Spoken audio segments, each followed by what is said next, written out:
नमस्कार दोस्तों। अनेक बार ट्राइब्यूनल और कोर्ट के बारे में हम लोगों ने सुना है कि मामला कोर्ट में चल रहा है, कई लोग बोलते हैं मामला ट्राइब्यूनल में चल रहा है। तो यहाँ पर कोर्ट और ट्राइब्यूनल होते क्या है और दोनों में क्या अंतर होता है। एडमिनिस्ट्रेटिव लॉ में भी एक महत्वपूर्ण टॉपिक आता है कि what is the difference between court and tribunal, यानी न्यायालय और न्यायाधिकरण में क्या अंतर होता है। तो ये जो विषय है एक कॉमन सेंस और कॉमन नॉलेज का तो है ही सही, साथ ही साथ एडमिनिस्ट्रेटिव लॉ का एक विषय यानी एक सब्जेक्ट को भी कवर करता है। आज के इस वीडियो लेक्चर में हम सभी लोग डिफरेंस समझेंगे, जानेंगे कि न्यायालय और न्यायाधिकरण में क्या अंतर होता है, what is the difference between court and tribunal. As we know that tribunal का गठन भी आजकल न्यायालय द्वारा मतलब गवर्नमेंट द्वारा बहुत जगहों पर ट्राइब्यूनल बनाया गया है और दोनों में सिमिलरिटी ये है कि दोनों ही मामले को निपटारा करते हैं। मतलब न्यायालय का जन्म भी विवादों का निपटारा करने के लिए हुआ है और न्यायाधिकरण का जन्म भी विवादों का निपटारा करने के लिए हुआ है। जैसे न्यायालय में मामले की सुनवाई होती है, ठीक उसी प्रकार ट्राइब्यूनल में भी मामले की सुनवाई होती है। जैसे न्यायालय में एक प्रिसाइडिंग अधिकारी होता है, पीठासीन अधिकारी होता है जो न्यायाधीश कहलाता है, ठीक उसी प्रकार ट्राइब्यूनल में भी एक पीठासीन अधिकारी होता है, लेकिन वो न्यायाधीश न कहला के चेयरमैन कहलाता है। चेयरमैन यानी अध्यक्ष कहलाता है। लेकिन यहां पर भी वैसा ही होता है, जैसे दो पक्ष अपनी बात रखते हैं न्यायालय में, ठीक उसी प्रकार ट्राइब्यूनल में भी दो पक्ष अपनी बातें रखते हैं और एक जज दोनों के बातों को सुनता है और उस पर निर्णय सुनाता है। तो जब सारी बातें एक जैसी है तो फिर अंतर क्या है और उसके नाम में भी क्या अंतर है, इन सारी बातों को आज हम सभी लोग समझेंगे। आप सभी का स्वागत है यूट्यूब चैनल लॉ इजी में।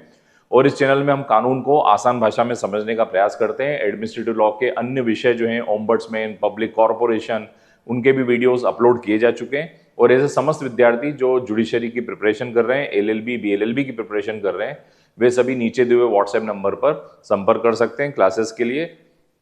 आइए स्टार्ट करते हैं आज का विषय। So today's topic is difference between court and tribunal, यानी आज हम लोग समझने वाले हैं न्यायालय और न्यायाधिकरण में अंतर क्या होता है। तो सबसे पहले न्यायालय को समझ लेते हैं, उसके बाद न्यायाधिकरण को समझते हैं, फिर उनके अंतर की बात करते हैं। तो सबसे पहले हम बात करते हैं न्यायालय की। न्यायालय शब्द हम सभी लोगों ने सुना है। न्यायालय एक ऐसा प्लेस जहां पे न्याय दिया जाता है, इसलिए इसका नाम ही न्यायालय है।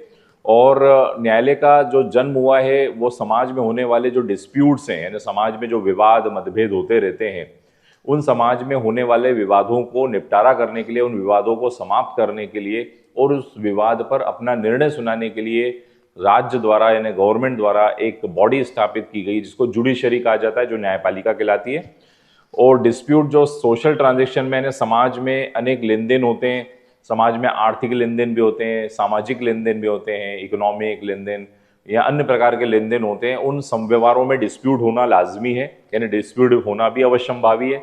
उन डिस्प्यूट को सॉल्व करने के लिए न्यायालयों की स्थापना की गई है और न्यायालय दोनों के डिस्प्यूट, दोनों पार्टीज को सुनकर उस पर जजमेंट सुनाते हैं। और न्यायालय जो है जिला स्तर पर डिस्ट्रिक्ट न्यायालय कहलाती है और जिला न्यायालय जो है सब वो अपनी अपनी राज्य की हाईकोर्ट के अधीन होती है, उच्च न्यायालयों के अधीन होते हैं। और सबसे ऊपर होती है सुप्रीम कोर्ट।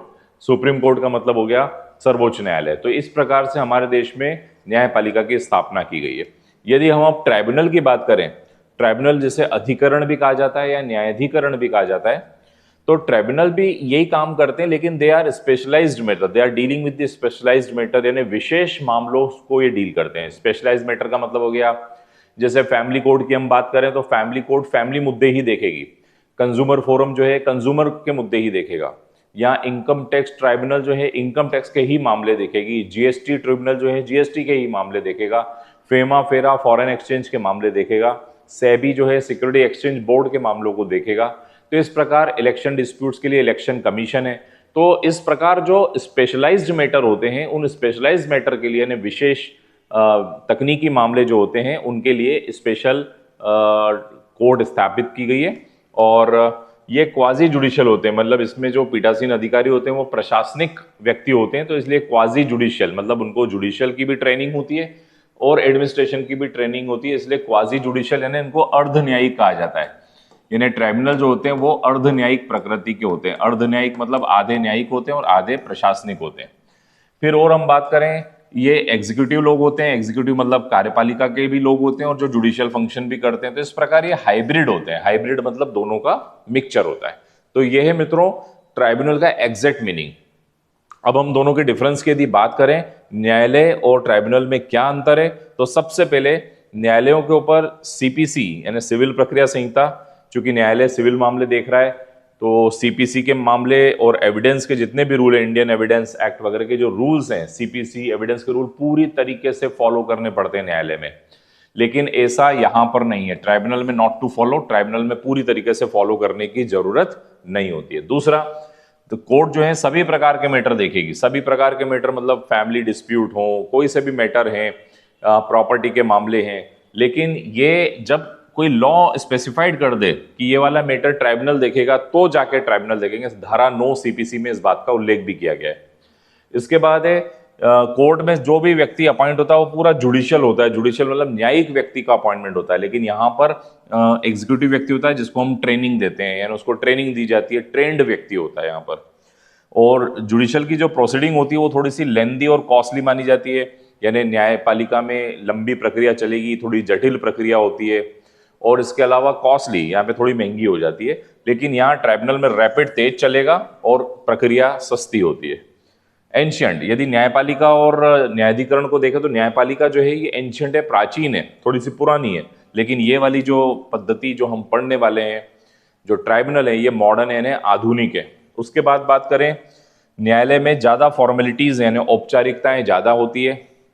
लेकिन यही बात ट्राइब्यूनल पे देखें तो ट्राइब्यूनल में इतनी ज्यादा औपचारिकताएं नहीं होती है, they are less comparative to the court.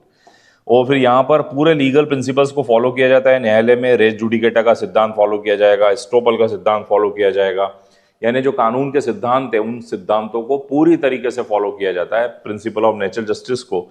लेकिन यहाँ पर इतना ज्यादा एम्फेसाइज नहीं किया जाता है, नॉट एज मच एज, यानी इतना फॉलो नहीं किया जाता है जितना कि न्यायालयों में किया जाता है। फिर न्यायालय जो है वो प्योरली जुडिशियल फंक्शन करती है, यानी न्यायालय जो काम करती है वो पूर्णतः न्यायिक कार्य करती है। लेकिन यहाँ पर क्वाजी, नाम से स्पष्ट है, अर्ध न्यायिक काम करती है। थोड़ा एग्जीक्यूटिव यानी कार्यपालिक फंक्शन भी होता है, ब्यूरोक्रेसी का टच भी होता है इसमें। न्यायपालिका हमेशा ओवरबर्डन देखी गई है, न्यायपालिका में डिस्प्यूट ज्यादा हैं, सॉल्व कम हो पा रहे हैं। और जो ट्राइब्यूनल है वो इसी बर्डन को रिड्यूस करने के लिए, यानी इसी बर्डन को कम करने के लिए ट्राइब्यूनल की स्थापना की गई है। लेस डिस्क्रिशन, यहाँ पर न्यायपालिका के पास डिस्क्रिशन यानी विवेकाधिकार शक्ति का प्रयोग करने का जो स्कोप है वो कम होता है। लेकिन ट्राइब्यूनल में ये स्कोप ज्यादा होता है, यहाँ पर विवेकाधिकार शक्ति का प्रयोग ज्यादा किया जा सकता है। फिर ये वायरस ऑफ लेजिस्लेशन, ये बहुत इंपॉर्टेंट पॉइंट है कि न्यायपालिका जो है विधायिका द्वारा बनाए गए कानूनों का भी पुनर्विलोकन कर सकता है, मतलब वायर्स बोलते हैं इसको, अल्ट्रा वायर्स। तो वायर्स ऑफ लेजिस्लेशन मतलब विधायिका के कानून की समीक्षा भी कर सकता है, और किसी कानून को रद्द करना, नल एंड वॉइड डिक्लेयर करने का पावर भी न्यायपालिका के पास होता है। लेकिन ऐसा कोई पावर ट्राइब्यूनल के पास नहीं होता है। ट्राइब्यूनल जो है they can not deal with the wires of the legislation के वायर्स को ये टच नहीं कर सकते। तो ये मित्रों न्यायालय और न्यायाधिकरण में क्या अंतर होता है। ऐसे समस्त विद्यार्थी जो एलएलबी बीएलएलबी की परीक्षाओं की तैयारी कर रहे हैं, या ऐसे विद्यार्थी जो जुडिशियल एग्जामिनेशन देना चाहते हैं, तो किसी भी जुडिशियल एग्जामिनेशन के लिए ऑनलाइन ऑफलाइन दोनों क्लासेस अवेलेबल हैं लॉ इजी में। आपको जाकर प्ले स्टोर से एक एप्लीकेशन डाउनलोड करनी पड़ेगी जिसका नाम है लॉ इजी, और अत्यंत ही कम शुल्क पे आप लोग ये कोर्सेस प्राप्त कर सकते हैं नीचे दिए हुए व्हाट्सएप नंबर पर। Thank you for watching this video, thank you so much.